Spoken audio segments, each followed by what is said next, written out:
안녕하십니까, 레필입니다. 5월 16일 두산에너빌리티 보도록 하겠습니다.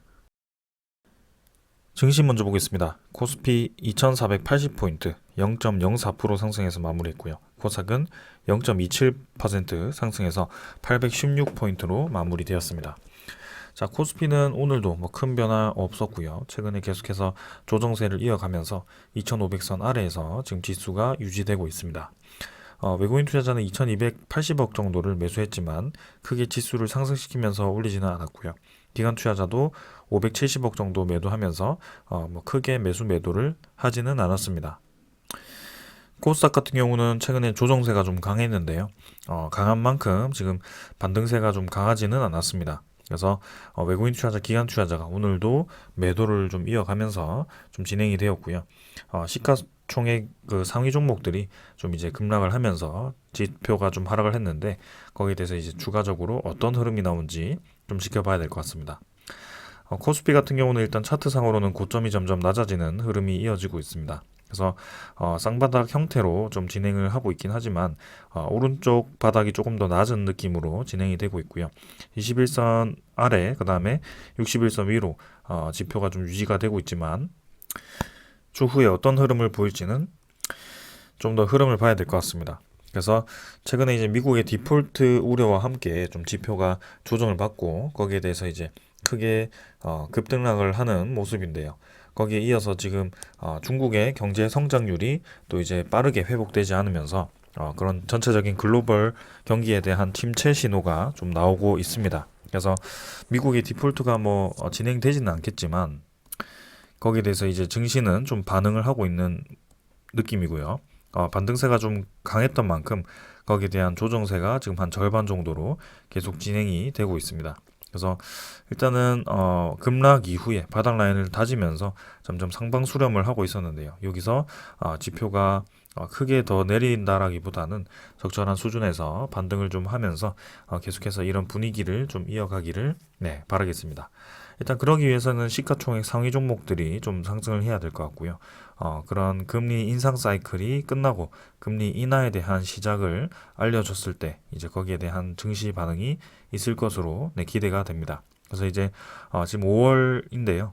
점점 이제 하반기로 갈수록 그리고 내년으로 넘어갈수록 이제 증시에 대한 반등세는 점점 가까워질 겁니다. 그렇기 때문에 지금부터라도 차곡차곡 이제 준비를 해 나가야 되는 상황이고요. 자, 그 다음에 이제 코스닥 지표는 지금 고점부터 해서 꾸준히 떨어져서 816포인트까지 한 100포인트 정도 떨어졌습니다. 그래서 쉬지 않고 지금 떨어지고 있는 상황인데요.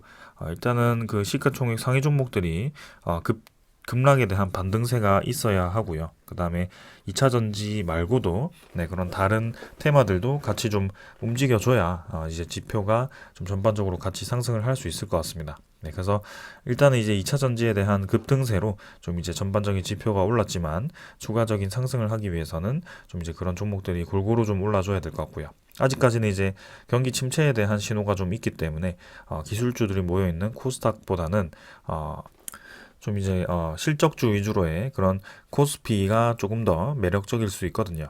그래서 그런 쪽으로 좀 이제 집중을 해보는 것도 좋을 것 같습니다. 자, 코스피는 이제 투자 수급을 보았을 때 외국인 투자자 이틀 정도 매도했는데 오늘은 다시 매수를 해주면서 최근에 이제 매수세를 계속 이어가는지를 한번 체크를 해볼 거고요. 기관 투자자는 큰 움직임은 없었습니다. 자, 그 다음에 코스닥 같은 경우는 계속해서 지금 외국인 투자자가 연일 빠져나가고 있는 모습이고요. 기관 투자자도 조금 매수를 하다가 다시 또 이탈을 하는 모습입니다.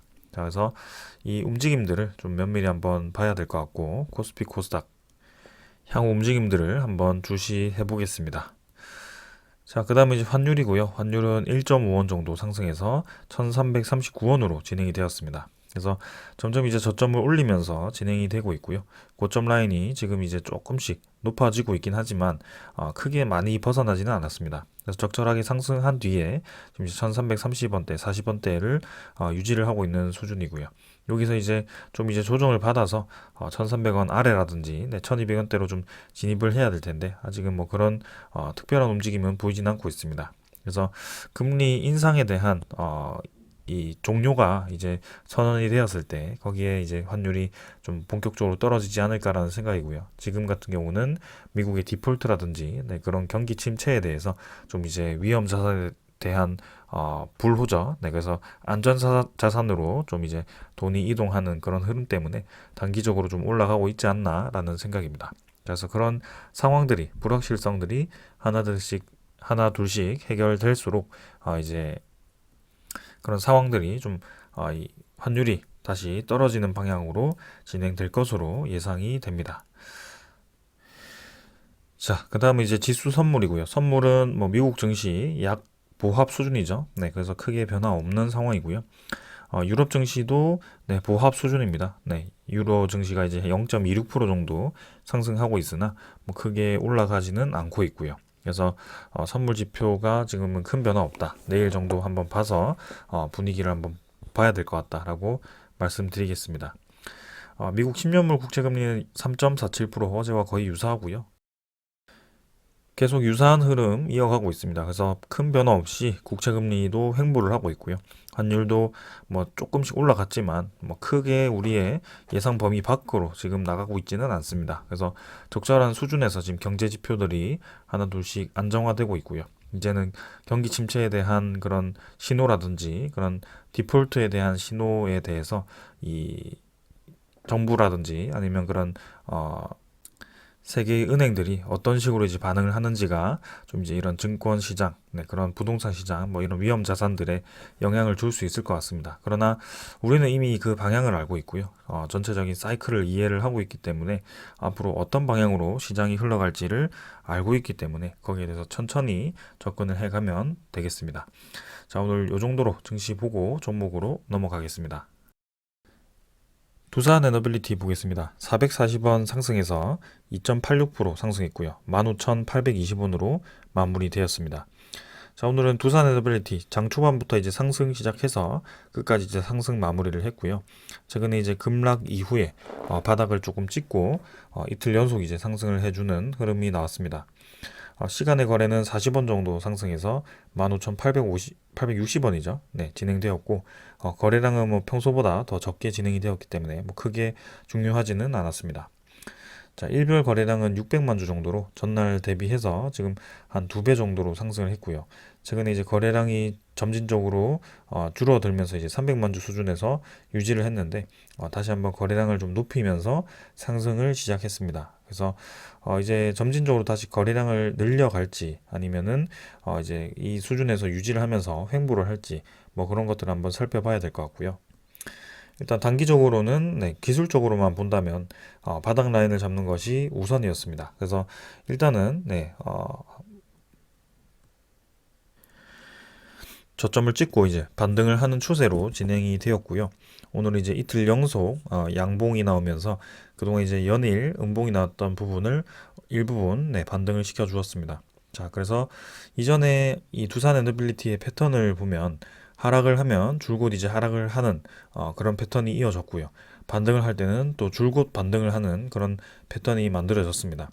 그 과정에서 외국인 투자자에 대한 지분이 특히 매수를 하거나 매도를 하거나를 계속 이어갔고요. 거기에 대해서 공매도 잔고가 네, 동일하게 움직였다라고 말씀을 드렸습니다. 그래서 그 공매도 잔고와 외국인 투자자에 대한 움직임과 이 주가에 대한 흐름이 상당히 이제 연관이 있다라고 말씀을 드렸고요.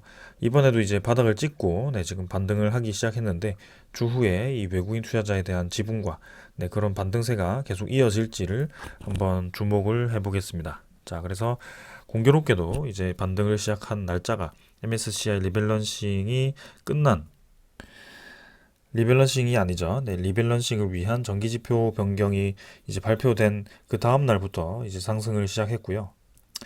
그때부터 이제 모건 스탠레이에 대한 그런 매도세도 많이 줄어들었습니다. 자, 그래서 오늘도 외국인 투자자 증권사로 해서 직접 매도가 된 물량은 없었고요. 거기에 대해서 일단 나중에 투자자 물량을 보면서 좀 말씀드리도록 하겠습니다. 자, 그래서 주가는 다시 한번 반등에 성공을 하면서 결국에는 그 박스권 안에 다시 위치를 하고 있습니다. 네. 그래서 최악의 상황은 지났고요. 지금 이 수준에서 쌍바닥을 그리면서 진행을 시킬 것인지 아니면 좀 더 V자로 빠르게 이제 반등을 시켜줄 것인지는 좀 더 봐야 될 것 같고요.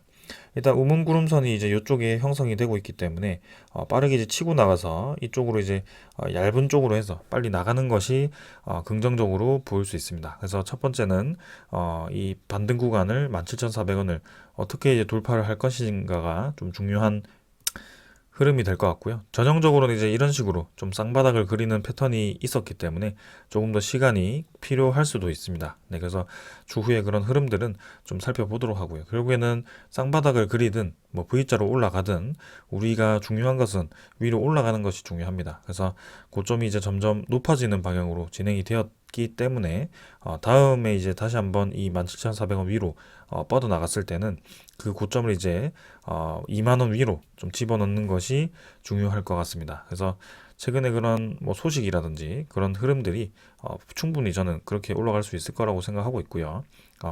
이 웨스팅하우스에 대한 악재로 인해서 이 주가가 급락을 하긴 했지만 주가를 떨어뜨리기 위한 명분에 불과했다라고 저는 생각을 합니다. 그래서 그런 소스들이 아직 확정이 된 것이 아니기 때문에 그런 것들이 이제 해결이 되기 시작한다면 주가는 좀 더 탄력을 받아서 생각보다 빠르게 올라갈 수도 있다라고 말씀을 드리겠습니다.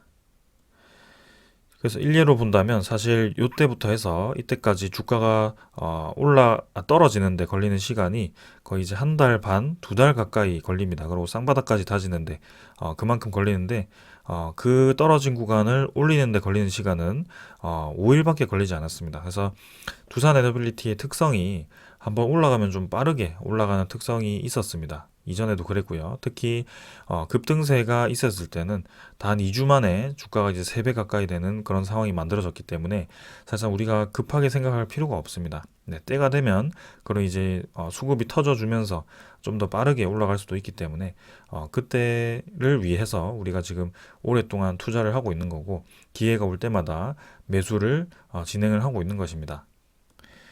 그래서 드라마틱하게 뭐 12,000원대에 한 뭐 몇만 주를 사서 3만 원대에 3배 정도 수익을 보고 매도를 하면 좋겠지만 사실 그렇게 매도를 하기가 쉽지 않습니다. 그래서 우리가 혹여나 이렇게 좋지 않은 자리에서 매수를 했더라도 결국에는 내려왔을 때 우리는 추가 매수를 할 수 있는 부분이 있습니다. 점진적으로 이제 매수를 해가면서 평균 단가를 이제 맞춰가는 것이고요. 거기에 대해서 이제 물량을 많이 확보를 해둔 상황에서 이제 준비된 상황에서 상승을 하게 되면 좋은 수익을 얻을 수 있는 상황이 만들어지는 것입니다. 좀 아쉬운 것은 이제 두산 에너빌리티가 배당주였다면 좀 더 우리가 기다리기에도 좋고, 이 수익도 커질 수 있는데요. 그거는 조금 아쉽습니다. 그래서 제가 이제 두산 에너빌리티를 노린 이유는 배당주를 노리고 들어온 것은 아니고요.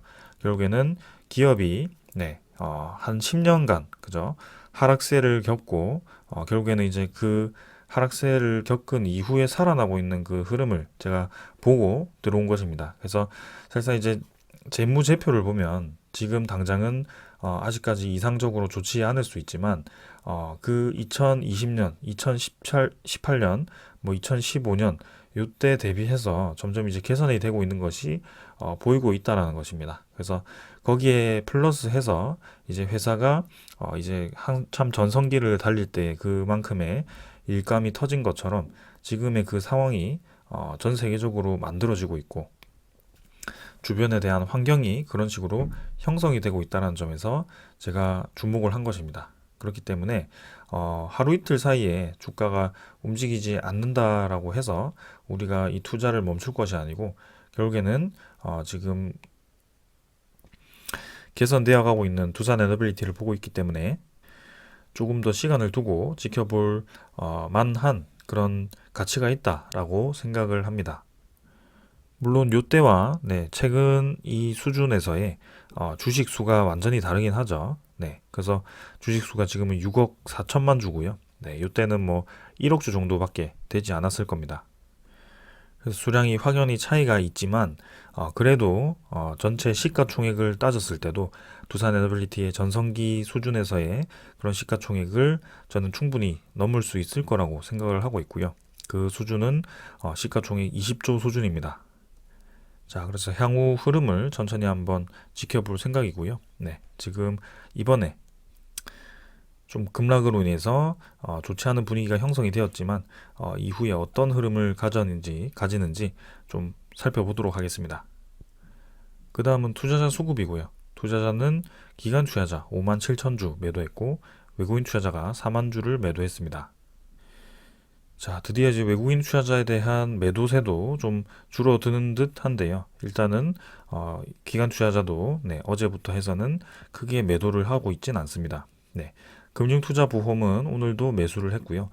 투시는 13만 주를 다시 매도를 하면서 그동안 멎어있던 매도 물량을 다시 한번 또 쏟아냈습니다. 그래서 이 투시 물량이 좀 다 나와야지 두산에너빌리티가 본격적인 반등을 할 수도 있을 것 같은데요. 일단 한번 지켜보겠습니다. 연기금 투자자는 5만 3천 주를 매수하면서 또 3일 연속 매수를 했고요. 최근에 이제 매도를 하면서 조금 연기금 투자자가 본격적인 매도를 하는 것이 아닌가에 대한 우려를 했지만 결국에는 그 우려를 또 이제 불식시키는 그런 매수세가 나오고 있습니다. 강하게 들어오진 않지만 일단 매도를 하지 않고 연속적으로 지금 매수를 하고 있다는 점에 중요한 부분이다라고 생각하고요. 최근에 1% 이상 그 지분을 늘렸기 때문에 충분히 이 차익 실현을 할 수 있었는데요. 거기에 대해서 추가적인 또 매수를 하면서 계속해서 지금 두산에너빌리티를 모아가고 있습니다. 자, 그래서 향후 흐름에 대해서도 한번 살펴보도록 하고요. 자, 사모펀드는 마찬가지 매도를 멈추고 큰 움직임은 없었습니다. 자, 그래서 본격적으로 매도를 진행하던 그 외국인 투자자가 매도세를 멈추니 이제 두산에너빌리티의 주가가 반등을 하기 시작합니다. 그래서 우리가 주목하던 그 공매도, 그리고 그런 모건 스탠리와의 관계 그런 것들을 제가 말씀을 드렸었고요. 거기에 대해서 이제 이해관계가 끝난다면 주가를 누르는 그 큰 움직임은 없어질 것이라고 말씀을 드렸고요. 지금은 좀 그런 움직임이 나올 수 있다라고 생각을 합니다. 자, 그래서 공매도 잔고를 계속 보면 1217만 주 전날 대비해서 한 80만 주 가량 70만 주죠. 그 정도 또 늘었고요. 그래서 5월 12일까지도 계속 이제 외국인 투자자가 매도를 공격적으로 진행하면서 공매도 1거래도 많았던 그날이었습니다. 그리고 5월 15일은 이제 공매도 1거래가 좀 줄긴 했지만 10% 수준의 그런 공매도 거래가 있었고요. 근데 오늘도 사실 외국인 투자자의 매도 뭐 크게 없었고요. 매도를 했다면 이제 투신밖에 없는데 지금 공매도 1거래량은 47만 주 정도로 또 많은 편에 속하긴 했습니다. 그래서 공매도 거래가 많다라고 해서 무조건 잔고가 늘지는 않거든요. 그래서 오히려 줄어들 수도 있기 때문에 이 5월 16일, 5월 15일부터는 잔고가 크게 늘어나지 않고 또 줄어드는지 그런 것들을 한번 체크해 볼 필요가 있겠습니다. 그래서 결국에는 이 물량이 1250만 주 수준에서 빠르게 감소해서 줄어들었던 것을 다시 그대로 지금 물량을 채워 넣은 모습이고요. 모건 스탠리가 지금 물량을 줄이고 늘리고를 지금 2달 동안 진행을 했습니다. 그래서 주가를 찍어 누르던 그 움직임이 이제 좀 끝났다라고 본다면 지금 이 수준에서는 충분히 반등할 수 있다라고 생각을 합니다. 그래서 공매도 잔고도 한번 살펴보고요. 계속 그 다음에 대차 잔고가 최근에 크게 늘지 않았었는데 오늘 220만 주 체결이 되면서 최근 대비해서는 좀 많이 늘어나는 모습이었습니다. 상환은 거의 없었고요. 그래서 잔고가 이제 2,899만 주 정도로 진행이 되었습니다. 대차 잔고가 공매도 잔고 대비해서 좀 적게 늘어나는 움직임이었는데 이번에 이제 늘어나면서 대차 잔고도 같이 좀 늘어난 모습인데요. 이전에도 사실 그런 움직임이 몇 번 있었습니다. 대차 잔고가 저렇게 이제 200만 주씩 늘어났다가도 금방 또 이제 줄어드는 모습이 있었기 때문에 크게 저는 우려하지 않습니다. 그래서 일종의 그런 뭐 만기에 대한 그런 대응이라고 할까요? 그런 것들을 좀 이런 대차 거래라든지 공매도 거래를 통해서 진행을 하기 때문에 꼭 두산에너빌리티에 대한 주가를 누르기 위해서 저렇게 진행을 한다라고 보기는 어렵습니다. 그래서 제가 한 3년간 두산에너빌리티를 보았을 때는 좀 그런 식으로 좀 많이 대차 거래가 이루어졌다라고 이해를 하시면 되겠습니다. 그래도 계속해서 주시는 해보겠습니다. 자, 외국인 추적 물량이 이제 36,000주에서 9,200주, 뭐 크게 많은 양 아니지만 이제 많은 매도량이 이제 끝나고 오히려 이제 매수로 전환이 되면서 11.91% 외국인 보유율이 11.9% 수준으로 진행이 되었습니다.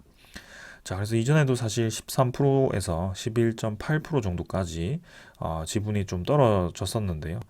지금도 딱 그 수준의 지분 하락이 있었습니다. 그래서 이전에도 비슷하게 지금 이제 그 매수했던 물량 그대로를 또 뱉어낸 모습으로 추정이 되고요. 모건서울이 좀 그런 식으로 진행을 한 것 같습니다. 그래서 이후에 물량을 다시 또 회수하는 방향으로 진행을 할지 아니면은 네, 이대로 이제 물량을 더 회수하지 않고 그다음 매도하지도 않고 그냥 이어갈지는 좀 더 보겠습니다. 그래서 이렇게 이제 공매도를 계속 상환하고 뭐 공매도를 늘리고 이런 과정 속에서 두산에너빌리티가 계속 주가가 오르락 내리락을 하고 있는 상황이고요. 그 이전에 이제 블록딜 물량을 소화하는 과정인 것인지 아니면 MSCI 리밸런싱이라든지 옵션 만기를 앞두고 그런 지분을 줄였다, 지분을 늘리는 뭐 그런 과정을 계속 만들어가는 것인지 일단은 정확하게 우리가 그 내용을 알 수는 없지만 계속해서 그 순환매를 가지고 지금 두산에너빌리티를 돌리고 있다라고 이해를 할 수 있습니다. 네, 그렇기 때문에 지금 뭐 단기간에 하락을 했지만 결국에는 뭐 그런 순환매에 의한다면 다시 올라갈 수 있는 가능성이 충분하고요. 네, 거기에 지금 두산에너빌리티가 좋지 않은 상황이 전혀 없기 때문에 저는 괜찮을 거라고 생각을 합니다. 자, 그래서 오히려 또 지금이 매수 기회가 될 수 있다라고 생각하고 계속해서 주시를 해보겠습니다. 자, 기술적인 부분은 다 말씀을 드렸고요. 오늘 이제 두산에너빌리티 관련한 소식들 좀 전해드리도록 하겠습니다. 먼저 전해드릴 소식은 네, 어제 이제 두산에너빌리티에 대한 죽이기 착수식이 이제 있었죠. 네, 그 과정에서 이제 많은 이 기자들과 그런 인사들이 이제 방문을 해서 공장을 직접 탐방을 한 것 같습니다. 그래서 거기에 대해서 오늘 좀 기사가 많이 쏟아졌는데요. 대표적인 내용만 좀 이제 보도록 하겠습니다. 자, 이제 이 그림을 보시면 실제로 이제 주기기에 지금 제작을 진행하고 있는 그런 모습이고요. 두산에너빌리티의 기술 중에 대표적인 주단 단조 공장이죠. 네, 그래서 지금 사우디에도 저런 공장을 1조 가까이 수주를 해서 지금 투자를 하고 있기 때문에 두산에너빌리티 향후 그런 이 성장 아이템으로 네, 주시가 됩니다. 특히 사우디 쪽에서는 그 1조 투자한 공장을 그냥 짓는 것에서 끝나는 것이 아니고 네, 이제 직접 지분 투자를 해서 같이 그 생산을 하는 그런 구조이기 때문에 생산되는 그런 부품에 대해서 수익금을 얻을 수 있는 그런 구조라고 네, 예상이 됩니다. 그래서 사우디도 이제 기술 내재화를 할 수 있는 좋은 상황이고 두산에너빌리티도 네, 꾸준히 이제 그런 공장에 대한 그런 생산과 그 다음에 그런 리페어죠. 뭐 오버홀이라든지 그런 것들을 계속 관리할 수 있는 그런 좋은 기회가 생기는 것입니다. 그래서 윈윈 전략이라고 생각하고요. 사우디 이외에도 이제 중동 쪽에서 그런 이제 많은 기자재가 생산이 필요하다면 뭐 UAE라든지 이런 쪽에서도 좀 관심을 가지지 않을까라는 생각입니다. 자, 두산에너빌리티 공장은 지금 이제 여의도의 1.5배가 될 만큼 상당히 이제 큰 공장이라고 하고요. 거기에 대해서 지금 이 가동률이 상당하다라고 합니다. 그래서 어제 제가 말씀을 드리진 않았지만 분기 보고서에는 가동률이 70% 수준으로 진행이 되고 있는데요. 뭐 100%는 아니지만 그래도 두산에너빌리티가 최근에 일감이 많다라는 것이 느껴지고 있습니다. 그래서 원자력 비지 공장장이 이제 인력을 계속 충원해서 이제 내년 상반기에는 원자력 공장을 풀 가동할 만큼 이제 일감이 많다라고 하고요. 수소 터빈은 이제 2029년 타겟으로 진행을 하고 있고 여기에처럼 이제 가스 터빈 제가 최근에 이제 보령 가스 터빈 수주가 이제 임박했다라고 말씀을 드렸고 그 이제 다음 달로 예상이 된다라고 했습니다. 그래서 380메가와트급을 이제 생산 중일 것으로 예상되고요. 저거는 이제 270메가와트일 수도 있겠네요. 일단은 그렇게 이제 두 모델로 이제 국산화를 준비를 하고 있습니다. 하나는 이제 김포 열병합발전소에서 실증을 하고 있기 때문에 아마 저 모델이 380메가와트급 네, 지금 개발을 진행하고 있을 수도 있습니다. 자, 그래서 가스터빈 같은 경우는 사실 전 세계에 이 기술력을 생산할 수 있는 이 기업이 두산 에너빌리티까지 이제 5개밖에 되지 않는데요. 네, 그만큼 이제 아주 높은 기술력을 요구하는데요. 그걸 이제 두산 에너빌리티가 국산화에 성공을 한 것입니다. 자, 그래서 우리나라의 그 가스터빈 시장의 거의 100%가 지금 외산 수준이었는데 지금 이제 올해부터 해서 내년까지 해서 이제 점점 이제 그 가스터빈 시장을 두산 에너빌리티가 들어갈 것으로 예상이 됩니다. 자, 그래서 원자력 발전도 지금 이제 점점 잘 되고 있고요. 대형 원전뿐만이 아니고 SMR에 대한 이제 수주까지 진행을 하면서 이제 내년에는 점점 그 공장 가동률이 높아 올라갈 것으로 예상이 된다고 합니다. 그래서 SMR 주기기 뉴스케일 파워가 최근에 SMR 주기기 6개를 생산할 준비를 진행 중이고 향후 추가 주문이 들어오면 공장을 신축하는 방안도 고려를 한다라고 되어 있고요. 그다음에 해상풍력 최근에는 큰 움직임은 없지만 지금 이제 제주 한림 해상풍력에 대한 그런 나셀이라고 합니다. 네. 블레이드는 이제 외주를 준다라고 하고요. 그 블레이드가 끼워지는 이 나셀 부품을 두산 에너빌리티가 생산을 하면서 5.5메가와트급을 이렇게 진행 중입니다. 그래서 두산 에너빌리티가 8메가와트급 해상풍력을 지금 실증을 마쳤고요. 이 독일의 인증까지 받은 상황이죠. 그래서 올해는 이제 그 제주 해상 한림 해상풍력에 그런 뭐 8메가와트급을 납품을 하거나 아니면 전라남도 쪽에 납품을 하거나 이제 그 첫 이제 수주를 기대를 하고 있는 상황입니다.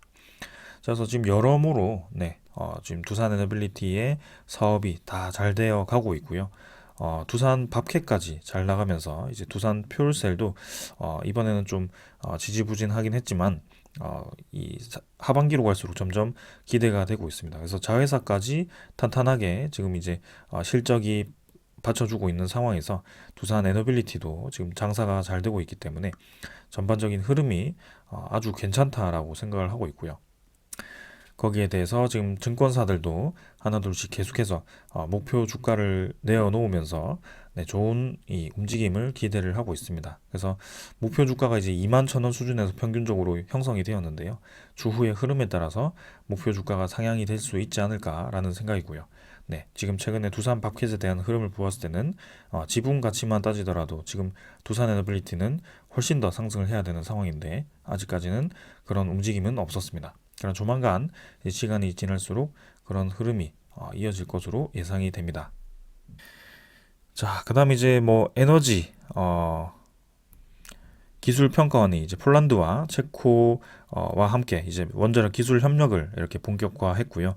이렇게 세미나 뭐 이런 워크숍을 개최하면서 각국 간의 또 기술력 공유와 그다음에 협력 네트워크를 구축을 했다라고 합니다. 그래서 폴란드 원전, 뭐 체코 원전 최근에 웨스팅하우스가 엄포를 놓으면서 조금 이제 수주가 어려울 수 있다라는 그런 좋지 않은 내용이 나왔었는데 지금 우리나라 나름 계속해서 노력을 하고 있고요. 그리고 얼마 전에 산업통상자원부 장관이 직접 얘기를 했듯이 실제로 이제 수출에 대한 정상적인 진행은 계속되고 있다라고 합니다. 그래서 웨스팅하우스가 아예 우리나라의 수출을 하지 못하게 100% 막은 것이 아니고 뒤에 이제 협상할 여지를 남겨둔 채로 진행이 된 것이고 그리고 최근에는 2천억이라는 기술료 요구에 대한 그런 찌라시 아닌 찌라시가 또 이제 들리기도 했었죠. 그래서 그런 부분에 대해서 분명히 이제 오가는 내용이 있을 것으로 예상이 되고 있고 그런 전체 과정을 뭐 매일매일 뭐 언론에 보고하듯이 그렇게 하는 것이 아니고 어느 정도 이제 결론이 났을 때 슬쩍 이제 뿌리지 않을까라는 생각입니다. 그래서 그때까지 조금 시간을 두고 기다려 보면 될 것 같고요. 6월까지 이제 매각 목표로 진행을 하고 있다라고 하니 그런 것들도 한번 기다려 보겠습니다. 그리고 내일은 또 이제 한국과 캐나다의 정상회담이 있죠. 총리와 함께. 그래서 특히 이제 캐나다의 그 사모펀드 브룩필드 사모펀드가 웨스팅하우스의 지분 51%를 가지고 있고 49%는 그 카메코죠.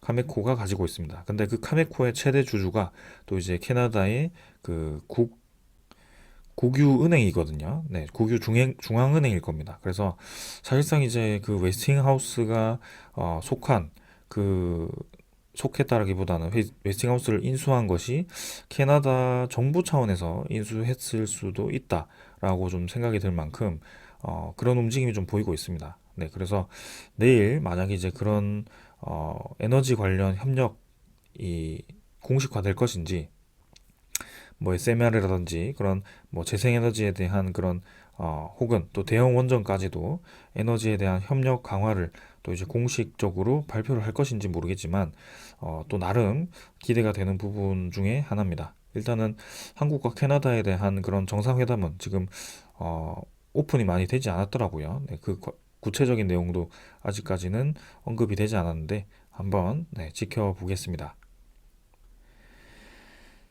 자, 그 다음에 이제 뭐 우리나라 자체에서 이제 계속해서 RE100도 중요하지만 이제 CF100이라고 해서 카본 프리 100%입니다. 그래서 재생에너지만으로 100%를 달성하기보단 재생에너지도 중요하지만 그 카본 프리, 그죠? 탄소를 빠르게 없애기 위해서는 재생에너지 이외의 그런 다른 에너지원도 사용을 고려해야 된다. 그 중에 하나가 원자력 에너지다라고 하는 것이고요. 그래서 구글과 네, 그런 큰 글로벌 대기업들이 또 이제 RE100이 아니고 CF100도 채택을 하면서 거기에 대해서 우리나라 기업들도 네, 기대감을 가지고 그리고 정부 차원에서 CF100을 지금 밀어주면서 좀 이제 원자력 에너지에 대한 긍정적인 신호들이 계속 나오고 있습니다. 그래서 한번 네, 이 움직임도 한번 기대해 보도록 하겠습니다. 그 다음에 이제 프랑스죠. 네, EU의 원전 압박을 하고 있다고 합니다. 유럽의 친원전 국가들이 이제 17개국이 회의를 연다라고 하고요. 정확하게는 EU 소속 14곳이 네, 이렇게 친원전 국가로 네, 참관을 하게 되고 하나는 이제 영국이 네, EU 탈퇴했죠. 그래서 영국이 EU를 탈퇴했음에도 불구하고 참가를 하게 되고요. 그다음에 이제 탈원전을 했던 이탈리아도 이번에 어, 옵저버 자격으로 참가를 한다라고 합니다. 그래서 EU 전체 국가 수 대비해서 지금 많은 국가들이 이 원자력 에너지에 대해서 공감을 하고 있고 이렇게 절반 이상의 국가들이 모여서 네, 원전 에너지에 대해서 지금 논의를 한다라고 하고요. 그래서 원전을 확대하는 방안이 논의될 만큼 네, 지금 중요한 에너지원으로 인식을 하는 것 같습니다. 그래서 성명서 초안에 따르면 참석 국가들이 EU 재생에너지 정책에 원전도 이제 포함을 할 것을 촉구할 예정이고 초안에는 각국이 소형과 그다음에 대형 원자로 30에서 45기를 신규 건설해서 EU 내 원전 용량을 현재 100기가와트에서 2050년 이보다 이제 1.5배인 150기가와트로 늘리는 계획이 포함이 되었다라고 합니다. 자, 그래서 이 부분에 대해서 이제 EU의 그 그린 텍소노미가 이제 금액이 원전에 이제 직접 투자가 될지 안 될지가 계속 논쟁이 오가고 있는 것 같고요. 거기에 대해서 어떤 식으로 진행이 될지도 한번 어, 지켜보겠습니다. 전반적인 흐름이 지금 이제 이 원자력 에너지뿐만이 아니고 지금 이제 탈탄소를 빠르게 진행해야 되는 상황에서 에너지를 안정적으로 생산해야 되기 때문에 계속해서 합리적인 방법을 찾고 있는 것 같습니다. 네, 그래서 두산 에너빌리티는 모든 선택지를 다 가지고 있기 때문에 저는 굉장히 기대가 크고요. 네, 시간이 지날수록 유리한 시장이 지금 펼쳐진다라고 생각을 하고 있습니다. 자, 그래서 내일도 이제 상승을 좀 기다리면서 오늘 요 정도로 하고 마무리하도록 하겠습니다. 저는 여기까지 하겠습니다. 감사합니다.